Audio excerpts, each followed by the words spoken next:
Good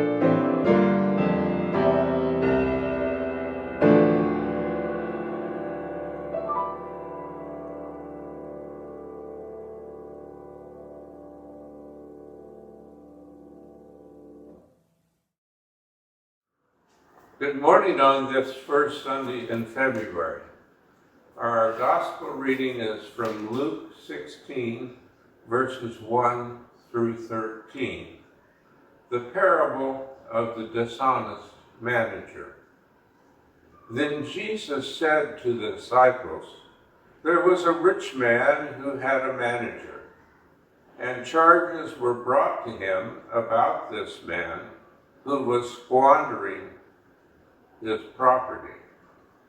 So he summoned the man and said to him, 'What is this that I hear about you? Give me an accounting of your management, because you cannot be my manager any longer.' Then the manager said to himself, 'What will I do now that my master is taking the position away from me? I am not strong enough to dig, and I am ashamed to beg. I have decided what to do, so that when I am dismissed as manager, people may welcome me into their homes.' So summoning his master's debtors one by one, he asked the first, 'How much do you owe my master?' He said, 100 jugs of olive oil.' He said to him, 'Take your bill, sit down quickly, and make it 50. Then he asked another, 'How much do you owe?' He replied, 100 containers of wheat. He said to him, 'Take your bill and make it 80. And his master commended the dishonest manager because he had acted shrewdly. For the children of this age are more shrewd in dealing with their own generation than are the children of the light. And I tell you, make friends of yourselves by means of dishonest wealth, so that when it is gone, they may welcome you into the eternal homes. Whoever is faithful in very little is faithful also in much. And whoever is dishonest in very little is dishonest also in much. If then you have not been faithful with the dishonest wealth, who will entrust you the true riches? And if you have not been faithful with what belongs to another, who will give you what is your own? No slave can serve two masters, for a slave will either hate the one and love the other, or he will be devoted to the one and despise the other. You cannot serve God and serve wealth." Here ends the reading from the Gospel according to Luke this morning. May God grant God's blessing this day and always. Amen. Let the words of my mouth and the meditation of my heart be acceptable to you, O Lord, my rock and my redeemer. Tax season is here, and the presidential election cycle is just warming with the inescapable and exhausting challenges to fact and fiction. So, I thought a message on honesty might just be appropriate. Here goes with my message: honesty, the killjoy virtue. Honesty is such a lonely word. Everyone is so untrue. Honesty is hardly ever heard, and mostly what I need from you. Honesty, a song by American singer and songwriter Billy Joe way back in 1978. Listen again to those opening words. Honesty is such a lonely word. Then Joel sings, honesty is hardly ever heard. What a sad reflection on humankind and the state of our current political climate. But I find a lot of truth and honesty in those words. They reflect much and many of my life experiences. I sometimes wonder what kind of condition we, humankind, might be in. Where would our morals and ethics be? Where would truth be if we did not have our faith and belief in a greater being present in our hearts and minds? If we did not have that sense of a greater being, what would keep many of us from not loving our neighbors like ourselves? I suspect the human world would be even more like the animal world, survival of the fittest. The concepts of right and wrong or fair and foul would not mean a hoot. Strong would win and justice would be perverted. But we do have the string that pulls us back in when we start to go astray or think selfish, self-serving thoughts and ignore the negative impact on our brothers and sisters. Faith, along with some very profound messages in the Bible, are that string that keeps us in line, knowing someone or something greater than us may be and is watching. In Paul's second letter to the church at Corinth, he wrote, "For we are taking pains to do what is right, not only in the eyes of the Lord, but in the eyes of men and women." In his letter to the church at Ephesus, Paul wrote, "Therefore each of you must put off falsehood and speak truthfully to your neighbor, for we are all members of one body." The Reverend Rick Ezzell wrote, "One of my favorite baseball stories doesn't involve big-name stars or Major League Baseball. It is about kids just starting to play the game." The story appeared a few years ago in Sports Illustrated. The game was played in Wellington, Florida. In it, a 7-year-old first baseman, Tanner Muncy, fielded a ground ball and tried to tag a runner going from first to second base.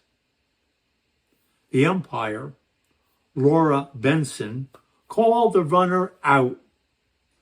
But young Tanner immediately ran to her side and said, "Ma'am, I did not tag the runner." Umpire Benson reversed herself, sent the runner back to second base, and Tanner's coach gave him the ball for his honesty. 2 weeks later, Laura Benson was again the umpire, and Tanner was playing shortstop this time, when a similar play occurred. This time, Benson ruled that Tanner had missed the tag on a runner going from second to third base, and she called the runner safe. Tanner looked at Benson and without saying a word, tossed the ball to the catcher and returned to his position. Benson sensed something was wrong. "Did you tag the runner?" Benson asked Tanner. His reply, "Yes, I did." Benson then called the runner out. The opposing coaches protested until she explained what had happened 2 weeks earlier. "If a kid is that honest," she said, "I have to give it to him. This game is supposed to be for kids." Will Tanner be as honest when he is 37 as he is at 7? Who is honest? Where are the Tanner Muncies in our world? Does anyone tell the truth anymore? In the parable of the dishonest manager, Jesus tells his disciples, "Whoever is faithful in a very little is faithful also in much. And whoever is dishonest in a very little is also dishonest in much." Please listen to that again. Whoever is faithful in a very little is faithful also in much. And whoever is dishonest in a very little is also dishonest in much. We often think of the notorious 1920s bank robbers Bonnie and Clyde, or the $50 billion embezzler Bernie Madoff when we think of dishonesty. But everyday people are also guilty of being dishonest and trying to find an excuse or reason that their behavior is fair and not dishonest. Take, for example, the most liberal merchandise return policy of L.L. Bean, the sporting goods store back in Freeport, Maine. To put their money where their mouth was regarding the quality of Bean products, Beans was well known for their no questions asked return policy on all items sold, even 20 years later without a receipt. I knew of a coworker of mine many years ago who each year as her son grew, she would return her son's winter jacket to Beans for the sole purpose of getting a new one that fit. Nothing was wrong with the jacket other than her son outgrew it each year. That is really sad. And it is also really dishonest. If not in the eyes of the law, certainly in the eyes of God. Sadly, this coworker of mine was not the only one to take unethical advantage of this century-long policy that Beans, because of major financial losses, had to end a couple of years ago. Do you want to live an honest life? Think Santa Claus is coming to town. Only picture God instead of dear old Santa. He sees you when you're sleeping. He knows when you're awake. He knows if you've been bad or good, so be good for goodness sake. I like to think that if we live our lives as if we were aware that God is looking down on us, and God is, we will live more honest and more meaningful lives and sleep better at night. The Reverend also wrote, "Honesty is of utmost importance in human relations. Every social activity, every human experience requiring people to act in concert is impeded when people aren't honest with one another." The honesty that I am talking about is not just informing an umpire that you did or did not tag a base runner out. It is not just truth telling. It is truth living. It is the honesty that the prophet Jeremiah sought. Go up and down the streets of Jerusalem. Look around and consider. Search through her squares. If you can find but one person who deals honestly and seeks the truth, I will forgive this city. Paul Ekman, professor of psychology at the University of California Medical School and author of Telling Lies, has been studying lies for 20 years. His research has revealed that we don't even realize sometimes when we're lying. The book, When America Told the Truth, claims that 30% of those consulted admitted that they would cheat on their taxes to a point. The assumption is a huge lie is more likely to be audited than a small one. A walloping 64% agreed with the statement, "I will lie when it suits me, so long as it doesn't cause any real damages." The moral and spiritual damage that lying does to the liars was apparently not pondered. An honesty story. One day, a woman stopped into the corner deli to buy a chicken for supper.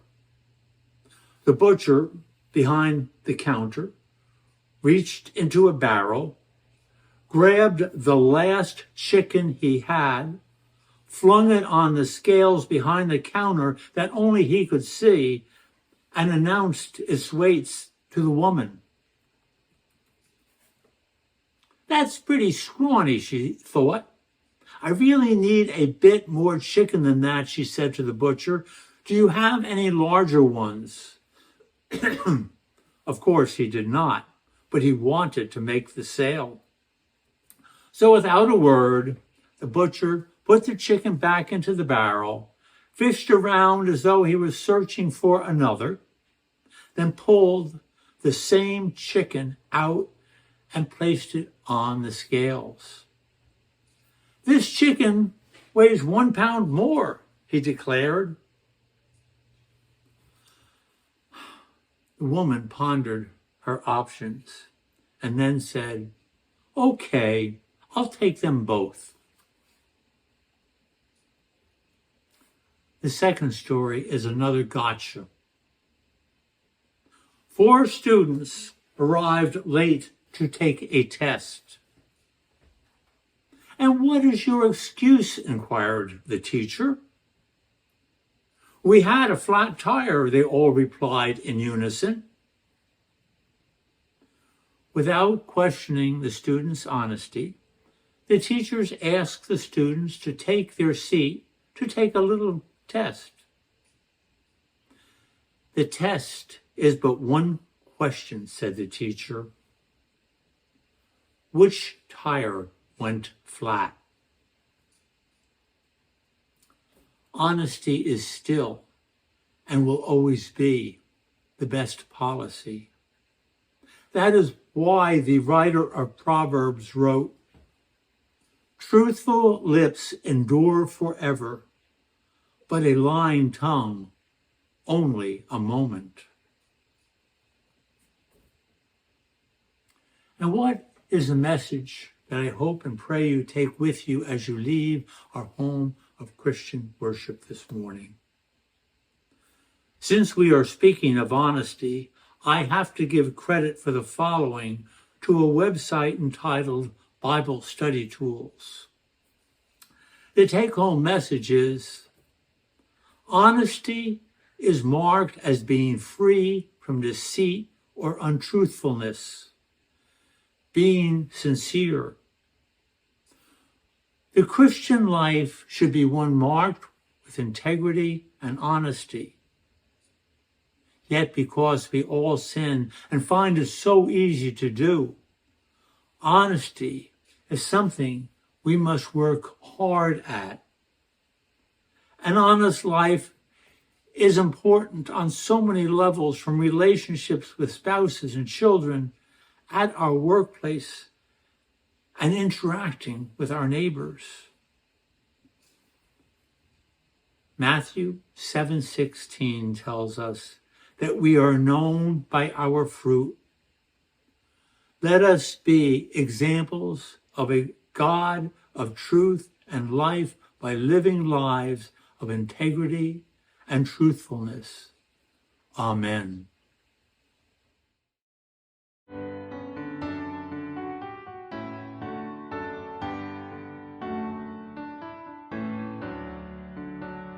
You are the salt for the earth, O people, salt for the reign of God. Share the flavor of life, O people, life in the city of God. Bring forth the reign of mercy, bring forth the reign of peace, bring forth the reign of justice, bring forth the city of God. You are seed of the world, O people, bring forth the reign of God.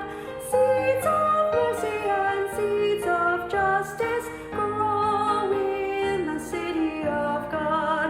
Bring forth the reign of mercy, bring forth the reign of peace, bring forth the reign of justice, bring forth the city of God, bring forth the city of God.